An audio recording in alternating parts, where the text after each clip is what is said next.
Hello friends, இந்த வீடியோவில் என்ன பார்க்க போகிறேன்னாக்கா, ஒரு சூப்பரான ஒரு ப்ரெஷருக்கு மத்தியில் வந்து ஆஸ்திரேலியன் அணி வந்து மேட்ச் வந்து ட்ரா பண்ணியிருக்காங்க. அதுவும் யார்கிட்டனா பாகிஸ்தான் கிட்ட. அதை பற்றி தான் இந்த வீடியோவில் பார்க்க போகிறோம். அதுக்கு முன்னாடி தமிழ் மாஸ் வீடியோஸை சப்ஸ்கிரைப் பண்ணாத நண்பர்கள் சப்ஸ்கிரைப் பண்ண நினச்சி சப்ஸ்கிரைப் பண்ணிங்க. பக்கத்தில் இருக்க பெல் ஐக்கானை கிளிக் பண்ணிங்கன்னா எப்பெல்லாம் நியூ வீடியோ அப்லோட் ஆகுதோ உடனுக்குடன் நோட்டிஃபிகேஷன் வந்துடும்.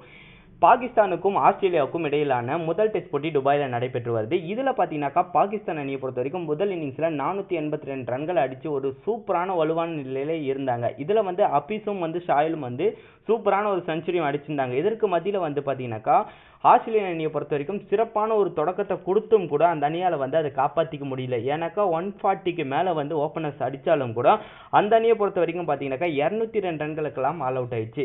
இதையடுத்து விளையாடிய பாகிஸ்தான் அணியை பொறுத்த வரைக்கும் 181 ரன்களுக்கு 6 விக்கெட் இழப்புக்கு வந்து டிக்ளேர் கொடுத்துருந்தாங்க.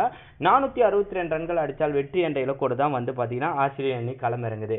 ஆஸ்திரேலிய பொறுத்த வரைக்கும் ஒரு சீரான இடைவெளியில் வந்து விக்கெட்கள் விழுந்தாலும் கூட அந்த அணியினுடைய கவாஜா வந்து ஒரு சூப்பரான ஒரு ஆட்டத்தை வெளிப்படுத்தினாரு.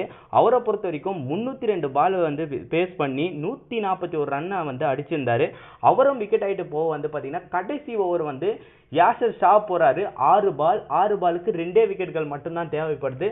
அந்த நேரத்தில் அவ்வளோ ப்ரெஷருக்கு மத்தியில் பார்த்தீங்கன்னாக்கா கேப்டன் பெயின் வந்து விளையாடுறாரு. அவர் வந்து பார்த்தீங்கன்னாக்கா செம்மையா வந்து அந்த 5 பாலையும் ஸ்ட்ரோக் வச்சிருப்பாரு. இந்த மேட்ச் வந்து ஆஸ்திரேலிய அணி தோல்வியிலேருந்து தழுவி அந்த மேட்ச் வந்து ட்ரால முடிச்சிருப்பாங்க. Super interesting. பார்த்தீங்கன்னாக்கா இந்த மேட்ச்ல வந்து பார்த்தீங்கன்னா 10 பிளேயரும் வந்து உள்ளுக்குள்ள இருந்தாங்க. பவுலர் அண்ட் விக்கெட் கீப்பர் சுற்றி பார்த்தீங்கன்னா மொத்தம் கவுண்ட் பண்ணால் 10 பேர் அங்கே இருந்தாங்க.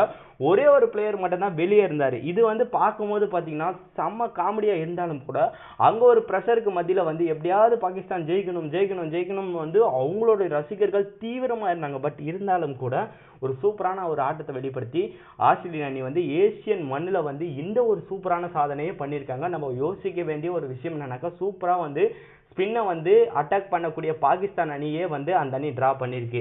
என்னதான் பாகிஸ்தான் அணி வீக்காக இருந்தாலும் கூட இதுலேருந்து ஒரு சின்ன ஒரு பாடத்தை நம்மளும் கற்றுக்கணுன்றது நம்மளுக்கு தெரியுது. எனக்கு அடுத்ததாக வந்து ஆஸ்திரேலியன் தொடரும் இருக்குது. உங்களை பொறுத்த வரைக்கும் ஆஸ்திரேலியன் அணி ட்ரா பண்ணதை குறித்து உங்களுடைய கருத்துக்கள் என்னன்றதை கீழே இருக்க கமெண்ட் பாக்ஸில் கமெண்ட் பண்ணுங்கள்.